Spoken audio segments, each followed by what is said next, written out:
Abaikan gencatan senjata, Israel gempur Palestina di malam Lebaran, Gaza membara. Hari Raya Idul Fitri yang semestinya disambut dengan kegembiraan, tampaknya tidak dirasakan warga Gaza di Palestina. Warga Palestina di jalur Gaza tidak memiliki banyak hal untuk dirayakan pada Idul Fitri yang jatuh pada hari Minggu, 30 Maret 2025. Israel mengakhiri gencatan senjata dengan Hamas dan melanjutkan perang awal bulan ini setelah kelompok militan tersebut menolak menerima perubahan dalam perjanjian yang dicapai pada Januari. Serangan Israel telah menewaskan ratusan warga Palestina, dan selama 4 minggu terakhir Israel tidak mengizinkan masuknya makanan, bahan bakar, atau bantuan kemanusiaan. Mengutip Tribunnews.com, Idul Fitri 2025 di Gaza berlangsung di tengah persediaan makanan yang semakin menipis dan tanpa tanda-tanda berakhirnya perang antara Israel dan Hamas.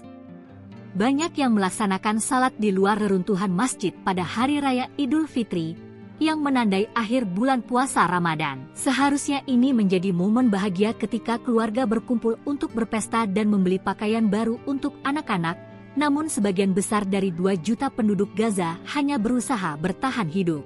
Ini adalah Idul Fitri yang penuh kesedihan, kata Adel Al-Shaer setelah mengikuti salat Id. Adel mengungkapkan 20 anggota keluarganya telah tewas akibat serangan Israel, termasuk 4 keponakan kecilnya beberapa hari lalu, katanya sambil menangis.